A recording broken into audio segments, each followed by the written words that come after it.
Hi friends, ഇന്ന് നമ്മൾ തയ്യാറാക്കുന്നത് ചക്കരച്ചോറാണ്. നല്ല ഹെൽത്തി ആയിട്ടുള്ള ഒരു ഡിഷാണിത്. അപ്പോൾ റെസിപ്പിയിലേക്ക് പോകുന്നതിന് മുമ്പായിട്ട് ചാനൽ ആദ്യമായിട്ടാണ് കാണുന്നതെങ്കിൽ സബ്സ്ക്രൈബ് ചെയ്ത് സപ്പോർട്ട് ചെയ്യുക. കൂടെ ആ ബെല്ലൈക്കൺ കൂടി ക്ലിക്ക് ചെയ്യുക. അപ്പോൾ 3 ഓപ്ഷൻ വരും. അതിൽ ഓൾ എന്നത് പ്രസ് ചെയ്യുകയാണെങ്കിൽ ഞാനിടുന്ന വീഡിയോസിൻ്റെ നോട്ടിഫിക്കേഷൻസ് നിങ്ങൾക്ക് അപ്പോൾ തന്നെ ലഭിക്കുന്നതാണ്. റൈറ്റ് സൈഡിലുള്ള ആരോ മാർക്കിൽ പ്രസ് ചെയ്യുകയാണെങ്കിൽ ഡിസ്ക്രിപ്ഷൻ ബോക്സ് കാണുവാൻ പറ്റും. അതിൽ ഇൻഗ്രീഡിയൻസ് ഡീറ്റെയിൽ ആയിട്ട് കൊടുത്തിട്ടുണ്ട്. അപ്പോൾ ഇനി ചക്കരച്ചോറ് ഉണ്ടാക്കുന്നത് എങ്ങനെയെന്ന് നോക്കാം. അതിനായിട്ട് ഞാനിവിടെ 2 കപ്പ് പച്ചരിയാണ് എടുത്തിരിക്കുന്നത്. 2 കപ്പ് എന്ന് പറയുമ്പോൾ ഏകദേശം ഒരു 300 ഗ്രാം ഉണ്ട്. അപ്പോൾ ഈ പച്ചരി ഇനി നന്നായിട്ട് കഴുകിയെടുക്കണം. അപ്പോൾ ഈ പച്ചരിക്ക് പകരമായിട്ട് ഏറ്റവും നല്ലതെന്ന് പറഞ്ഞാൽ ഉണക്കലരി ഉണ്ടല്ലോ, അത് കിട്ടുവാണെങ്കിൽ അത് ഉപയോഗിക്കുന്നതാണ്. പിന്നെ ഇതൊന്നും അല്ലെങ്കിൽ നമുക്ക് ബിരിയാണി അരി ഉണ്ടെങ്കിൽ അത് ഉപയോഗിച്ചാലും മതി. അപ്പോൾ അത് അരി നന്നായിട്ട് കഴുകിയെടുത്തിട്ടുണ്ട്. അപ്പോൾ 1 കപ്പ് അരിക്ക് 2.5 കപ്പ് വെള്ളമാണ് വേണ്ടത്. അപ്പോൾ 2 കപ്പ് അരിക്ക് 5 കപ്പ് വെള്ളം എടുത്തിട്ടുണ്ട്.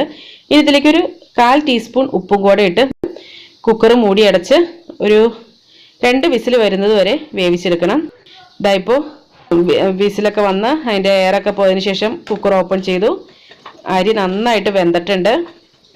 ഇനി ഇതിലേക്ക് 2 കപ്പ് ശർക്കരപ്പാനി ചേർത്ത് കൊടുക്കാം. 2 കപ്പ് ശർക്കരപ്പാനി എന്ന് പറയുമ്പോൾ ഏകദേശം ഒരു 250 ഗ്രാം ശർക്കരയാണ് കേട്ടോ എടുത്തിരിക്കുന്നത്. അപ്പോൾ ഇത് നന്നായിട്ടൊന്ന് മിക്സ് ചെയ്ത് കൊടുക്കാം. അപ്പോൾ അതായത് ഇപ്പോൾ കണ്ടില്ലേ, കറക്റ്റ് ആ ഒരു പരുവത്തിലിട്ട് വന്നിട്ടുണ്ട്.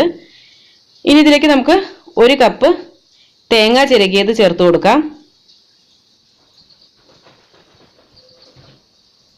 ഇത് നന്നായിട്ട് മിക്സ് ചെയ്ത് കൊടുക്കാം. അപ്പോൾ ഈ തേങ്ങയുടെ പച്ചമണമൊക്കെ ഒന്ന് മാറുന്നത് വരെ ഒന്ന് മിക്സ് ചെയ്ത് കൊടുക്കണം. ഒരു 2-3 മിനിറ്റ് മിക്സ് ചെയ്ത് കൊടുത്താൽ മതി. ഇനി ഇതിലേക്ക് നമുക്കൊരു ഫ്ലേവറിന് വേണ്ടിയിട്ട് ഒരു 1/2 ടീസ്പൂൺ ഏലക്കാപ്പൊടി, 1/2 ടീസ്പൂൺ ജീരകം പൊടിച്ചതും കൂടി ചേർക്കാം. എന്നിട്ട് നന്നായിട്ട് മിക്സ് ചെയ്ത് കൊടുക്കാം. അപ്പോൾ അതായത് ഇപ്പോൾ റെഡി ആയിട്ടുണ്ട്. ഇനി ഇതിലേക്ക് 1 ടീസ്പൂൺ നെയ്യ് ചേർത്ത് കൊടുക്കാം. നെയ്യ് ഓപ്ഷനിലാണ് കേട്ടോ. അപ്പോൾ ഈ നെയ്യും കൂടെ ചേർക്കുമ്പോൾ നല്ലൊരു മണമൊക്കെ ഉണ്ടാവും. അപ്പോൾ അതുകൊണ്ടാണ് നെയ്യും കൂടെ ചേർക്കണം. നെയ്യ് ഇഷ്ടമല്ലാത്തവർക്ക് അതൊന്നും ചേർക്കേണ്ട ആവശ്യമില്ല. അപ്പോൾ അത് ഇത്രയേ ഉള്ളൂ. നമ്മുടെ ചക്കരച്ചോറ് റെഡി ആയിട്ടുണ്ട്.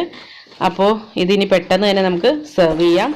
ഇത് ഈ മദ്രസയിലൊക്കെ പഠിച്ചുകൊണ്ടിരിക്കുമ്പോൾ എപ്പോഴും ഇങ്ങനെ കിട്ടുമായിരുന്നു.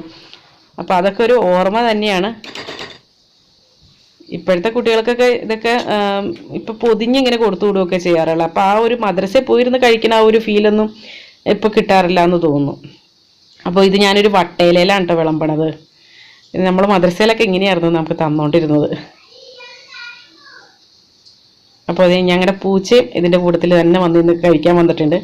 ഈ പൂച്ചേനെ ഇവിടെ എല്ലാവരും വിളിക്കുന്നത് ലക്കി എന്നാട്ടോ വിളിക്കുന്നത്. അപ്പോൾ അവൾക്കും വെച്ച് കൊടുത്തു. അവൾക്ക് നല്ല ഇഷ്ടമാണ് കേട്ടോ ഇത് കഴിക്കാനായിട്ട്.